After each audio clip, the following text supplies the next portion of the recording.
Hello farmers, we are quite excited to be coming to you live from Botswana, where we are appreciating the farming operations that are being done in Botswana, and it's exciting to see that in Botswana they are also doing greenhouse farming for horticulture production. And the choice of varieties that we are seeing here are from the right seed company, which has turned 85 years, SeedCo. And on my left hand side here, we are seeing a variety of tomatoes which is 8 weeks old, and this variety is Candela, a blockbuster tomato which can give sizable fruits and can be harvested for a long time. In the greenhouse, it can be about 6 months and it can go above that depending on the management employed.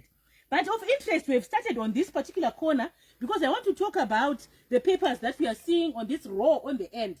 So this was quite strategic. Imagine they put these papers here because they want to promote good aeration, because these are the windows of the greenhouse. So when they roll them up during the time when it's hot, because in Botswana it can get very, very hot. So when they roll them up, then it allows for this plant, which doesn't grow very tall as this tomato, because by the time this tomato reaches maturity, it can be as tall as up to the barbed wire, which is up there.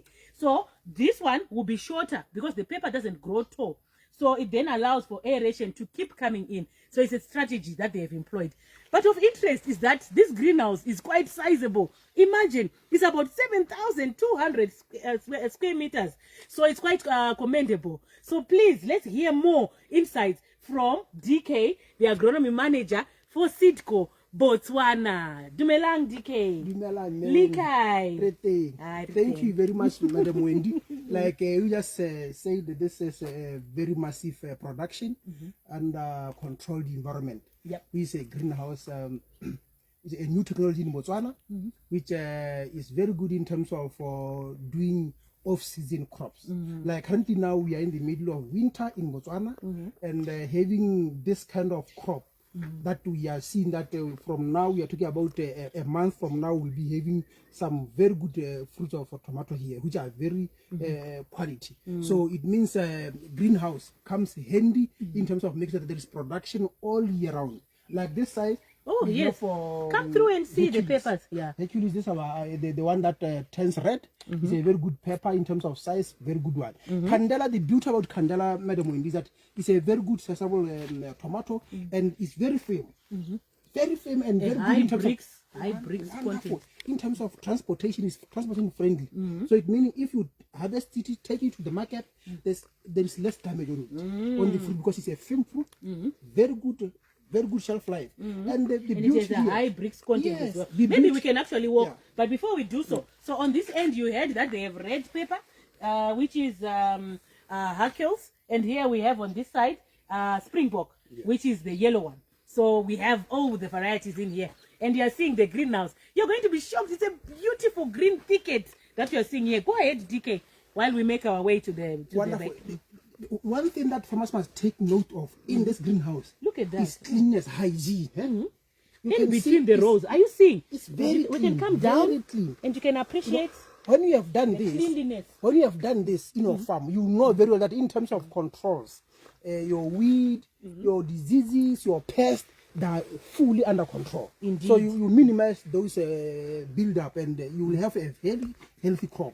Like now, the other thing that is amazing is the barbed wire. Oh yes, yes. Normally, I wanted to talk about that. Yeah. Normally we are used to using a strain wire, and these things will, the strains will be moving up and down. They will not be moving straightly. But now with the barbed wire, you can see when you try to move this side, this thing will block it. Move this side. It's quite interesting thing.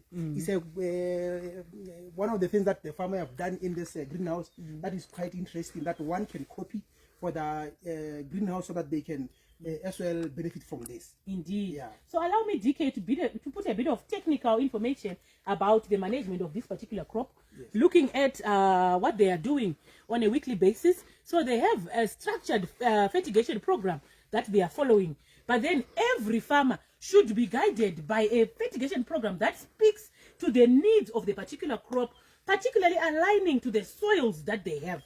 Because there is no one size fits all. We want to move away from the notion of general recommendations of fertilizer.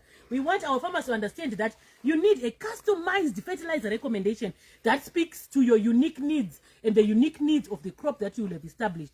So for this particular field here, their fertigation program, they are doing it once a week, and they are relying on foliar fertilizers that include the foliar fertilizers that bring in nitrogen, potash, phosphorus at different rates, where you find that with some of them, examples can include Windstart, Windgrow, Windbloom, Quick Start, Quick Grow, Best Bloom, or OmniStart, OmniBoost, and you know, those booster fertilizers. So, but the important thing to note is that at the different stages of growth of the crop, it may require more nutrients than the other.